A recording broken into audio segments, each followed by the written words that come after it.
Shalom, everyone. Welcome back. There's an expression that most Jews are familiar with.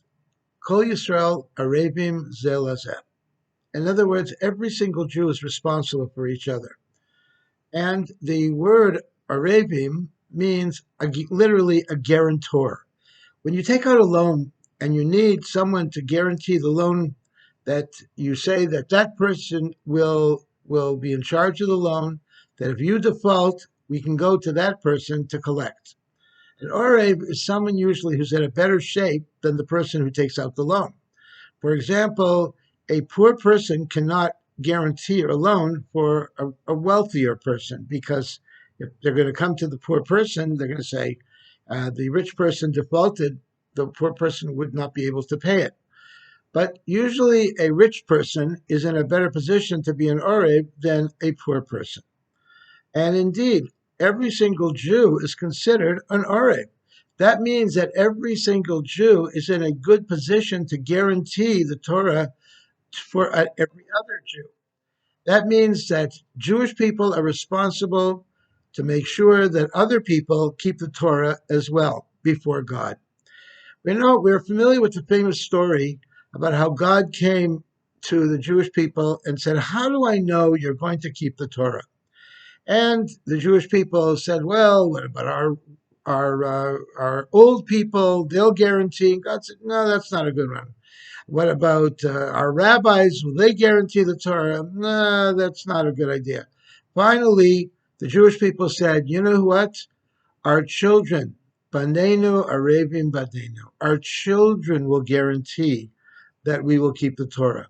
And for this, God agreed to give the Torah to the Jewish people on account of their children being the ones who will guarantee that the Torah is kept. What does that mean exactly? Well, I've never met a 6-year-old atheist in my life, and probably you haven't either. Children are very, very pure, and they have a holiness to them. In fact, we are told that when the Jewish people crossed the Red Sea, in running away from the Egyptians, they said, "Zeh Keli v'anvehu," this is our God, and we will glorify him. And when they said, "This is our God," they were actually pointing to God. This is Hashem. And who was it who said, "This is our God"? Who can actually perceive God more than anyone else? Our sages tell us it's the children. The children can see things that adults just can't see. They can understand things that adults just can't understand. There's a very special holiness attached to children.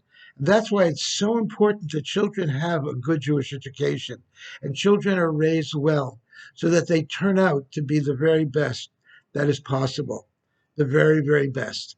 And today we're very fortunate to have many very fine Jewish schools, both Jewish day schools and yeshivas and afternoon Hebrew schools all over the world, in which children are being taught.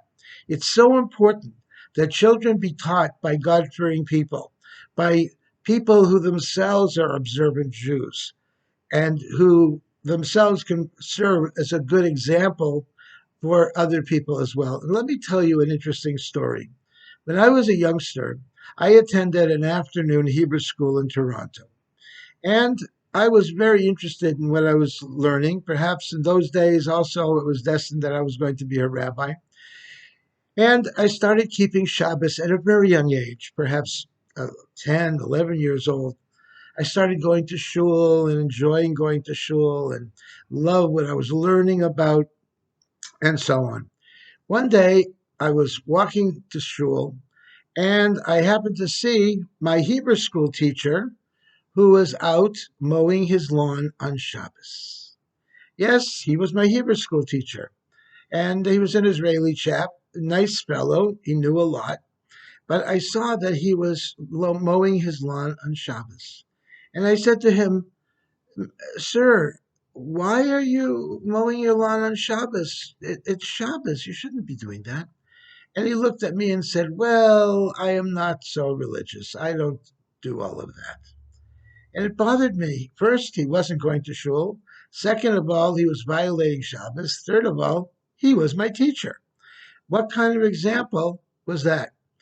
Well, instead of disillusioning me, instead of making me quit the whole thing and saying, oh, if that's the teacher, then maybe I shouldn't be doing it. It really inspired me to say, maybe the teacher needs to learn a little bit more himself.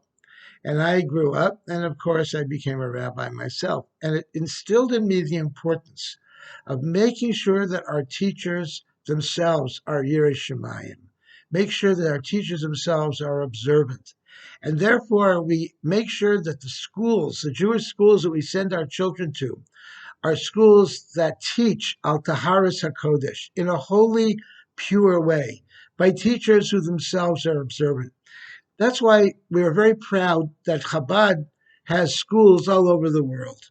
And the teachers in the Chabad schools are themselves observant Jews. In many cases, they're rabbis or rebbitzins. And they have a love for Judaism that is instilled in the children.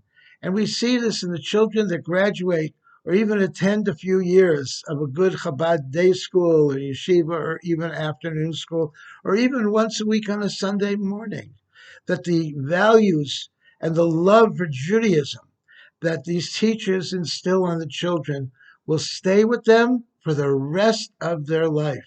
And the children will always have a positive attitude towards Judaism. Many years ago, there was a girl in our youth group who wanted to go to yeshiva, and her parents didn't want to send her. There was a more observant yeshiva in town and a less religious day school in town. And her parents agreed to send her to the less religious day school, but not to the more religious one. And I said to her, you know what? As much as I would love for you to go to a non-Orthodox day school, I think it would be better for you to go to public school rather than for a school like that. Because if you go to at least a public school, you'll still stay and have a very positive attitude towards Judaism through coming to shul on Shabbos and attending classes with your rabbi and your rebbitzin. But if you go to a non-observant day school, they will fill you with all kinds of ideas, really, that are not Torah ideas. And indeed, that girl took my advice. She finished, and after high school, she went on to a seminary, and she became herself an observant Jew. And the love for Judaism stayed with her forever, even though she did not go to a Jewish day school. And sometimes that can be better even than going to a non-observant school. So it's very, very important as the year starts and our children are enrolling in school. It's not too late to send them to good Jewish schools. Here in San Diego, we have several day schools. We have the Chabad Hebrew Academy. We have afternoon Hebrew schools run by several Chabad centers. And we'd like to encourage you to enroll your children in those schools. And if they're older, send them to classes that are offered by Chabad rabbis, because by doing that, they're going to be instilled with the positive Jewish values of love for Judaism, besides the knowledge that they get. I want to wish you all a very good year. It should be a good year for all of us, a year of blessing, a year of health for all of us, and may we enjoy all of the fruits of our labors, both in the physical sense and in the spiritual sense, during this coming year. Chabad of University City will be offering high holiday services throughout the day, throughout the holidays. We are having the first night of Rosh Hashanah will be a holiday meal. I'd like to encourage you to reserve for that by going online to chabaduc.org and making a reservation for our meal. No tickets are necessary for the holidays. Everyone is welcome to attend. We'd like to know that you are coming, but even if you don't, you're still welcome to attend. Services will be next Monday night at 6:15 in the evening, and then Tuesday and Wednesday, first days of Rosh Hashanah, beginning at 9:30 in the morning, and again on Yom Kippur a week later. Shalom, have a good Yantav, a Kasiva Tova, may you be written and inscribed for a good year.